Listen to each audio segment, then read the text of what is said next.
তাহলে আজকে আজকে আমি হচ্ছে আর্টিকেলস করাচ্ছি। আর্টিকেলস হচ্ছে দুই প্রকার, একটা হচ্ছে ইনডেফিনিট আর্টিকেলস, আর হচ্ছে ডেফিনিট আর্টিকেলস। ইনডেফিনিট আর্টিকেলস এর মধ্যে আছে এ আর এন, আর ডেফিনিট আর্টিকেলস এর মধ্যে আছে দি। এখন এই দিটা বসানো বা দি এর ব্যবহারটা তোমাদের খুব সহজভাবে আমি শিখিয়ে দেবো, কিন্তু তার আগে তোমাদেরকে শিখতে হবে এ আর এন কোথায় বসে। এ মানেও একটি, আবার এন মানেও একটি। তাহলে আমাদের এখন ঠিক করতে হবে কোন জায়গাটায় এ বসবে আর কোথায় হচ্ছে এন বসবে।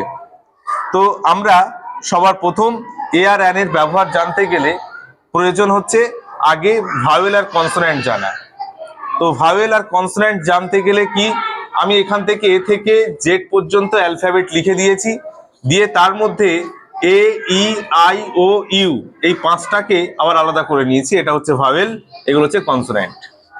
তাহলে আমরা ভাওয়েল ছিলাম এ ই আই ও ইউ, এই পাঁচটা হচ্ছে ভাওয়েল, আর বি থেকে জেড পর্যন্ত যেগুলো রয়েছে এগুলো হচ্ছে কনসোন্যান্ট। তো এই ভাওয়েল আর কনসোন্যান্ট জানার ফলে আমরা এ আর এন এর প্রাথমিক যে রুলস, প্রাথমিক যে নিয়ম, সেটা আমরা প্রথম জানতে পারছি বা লিখতে পারছি। যেমন এক, ভাওয়েল এর আগে এন বসে। তাহলে এন কার পাশে বসবে? ভাওয়েলের আগে। যেখানে দেখবো ভাওয়েল শুরু হচ্ছে তার আগে এন বসবে। যেমন অ্যান এগ, অ্যান এগ, এখানে ইটা হচ্ছে ভাওয়েল ছিল, তো অ্যান বসেছে। অ্যান আইসক্রিম,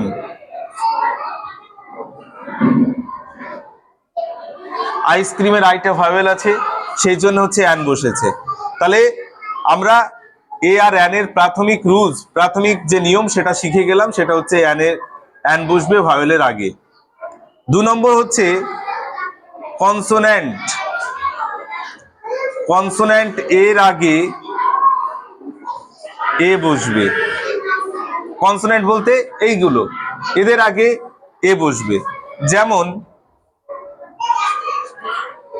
এ ক্যাট, এই সিটা কিন্তু কনসোন্যান্ট আছে, দেখতে পাচ্ছ তো? তাহলে কনসোন্যান্ট আছে বলে কি বসেছে? এ বসেছে। এ পেন, পিটা কনসোন্যান্ট আছে বলে এ বসেছে। তাহলে আমরা খুব সহজেই প্রথম নিয়মটা শিখে গেলাম, সেটা হচ্ছে কি, ভাওয়েলের আগে অ্যান বসে আর কনসোন্যান্টের আগে এ বসে। কিন্তু এখানেই শেষ নিয়ম নয়, নিয়ম এখানে শেষ হয়ে যায়নি। আমরা পরবর্তী নিয়ম পড়ছি যে যেসব কনসোন্যান্ট এর উচ্চারণ ভাওয়েলের মতো হবে তাদের আগে এ না বসে অ্যান বসবে। আমরা একটু আগে কি দেখলাম? কনসোন্যান্টের আগে বসে, কিন্তু যেসব কনসোন্যান্টের উচ্চারণ আবার ভাওয়েলের মতন হবে তাদের আগে এ না বসে অ্যান বসবে। ঠিক আছে? যেমন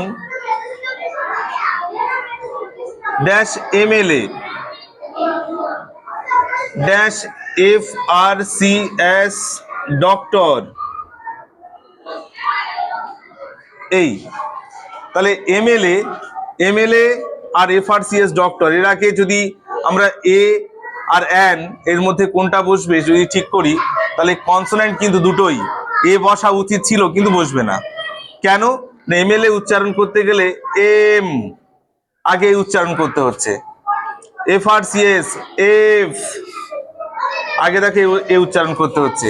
তাহলে এগুলো কি ভাওয়েল? তো এগুলো কি ভাওয়েল? তো তাহলে এম কনসোন্যান্ট হলেও উচ্চারণটা কিন্তু ভাওয়েলের মতন হচ্ছে, আর এফ ও কনসোন্যান্ট কিন্তু উচ্চারণটা এফ ভাওয়েলের মতন হচ্ছে, সেই জন্য এখানে অ্যান বসবে, এখানেও অ্যান বসবে। তাহলে আমরা এ আর অ্যান এর 3 নম্বর নিয়মটা শিখে গেলাম, যে কনসোন্যান্ট হলেও মাঝে মাঝে সেখানে অ্যান বসবে, কারণ তাদের উচ্চারণটা আবার ভাওয়েলের মতন। এম কনসোন্যান্ট কিন্তু উচ্চারণ করতে হচ্ছে এম, এ উচ্চারণ করতে হচ্ছে, আর এটা তো ভাওয়েল, তাহলে ভাওয়েলের মতন উচ্চারণ হচ্ছে, জন্য অ্যান বসছে। এফ এ, এ এফ, এ উচ্চারণ করতে হচ্ছে, এটা হচ্ছে ভাওয়েল, অ্যান বসেছে। তাহলে আমরা তিনটে নিয়ম শিখে গেলাম। পরের নিয়মটা দেখো,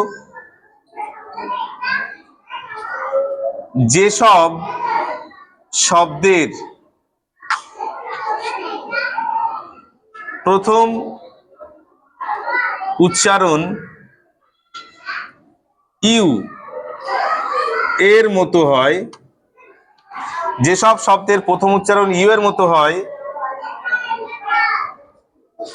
তাদের আগে এ বসে। যেসব শব্দের প্রথম উচ্চারণ মানে শব্দটা উচ্চারণ করতে গেলেই ইউ উচ্চারণ করতে হয়, সেই সব শব্দের আগে কিন্তু এ বসবে। যেমন ড্যাশ ইউনিভার্সিটি, ড্যাশ ইউনিয়ন। এই যে ইউ, এটা কিন্তু ভাওয়েল, আর আমরা আগেই জানতাম যে ভাওয়েলের আগে অ্যান বসে। এখানে ভাওয়েল, এখানে অ্যান বসা উচিত ছিল কিন্তু বসবে না, কারণ ইউনিভার্সিটি উচ্চারণ করতে গেলে আগে কি উচ্চারণ করতে হচ্ছে? ইউ উচ্চারণ করতে হচ্ছে। আর ইউ উচ্চারণ করতে হচ্ছে বলেই এর আগে কি বসে বলেছে? এ বসবে। তাই এখানে আমরা এ ইউনিভার্সিটি দেবো। ইউনিয়ন, ইউনিয়ন, তাহলে ইউনিয়ন, প্রথম উচ্চারণটা ইউ করছি, তাহলে এখানে এ বসবে। এটাও ইউটাও ভাওয়েল ছিল, এও ইউ ভাওয়েল ছিল, এখানে অ্যান বসা উচিত ছিল কিন্তু বসছে না, কারণ এদের উচ্চারণটা হচ্ছে ইউ এর মতো, সেই জন্য ওখানে এ বসেছে। তাহলে আমরা 4 নম্বর নিয়মে কি দেখলাম? না, যেসব শব্দের প্রথম উচ্চারণ ইউ এর মতো হয় তাদের আগে এ বসে। তাহলে ভাওয়েল হলেও কিন্তু সব জায়গায় কিন্তু অ্যান বসবে না।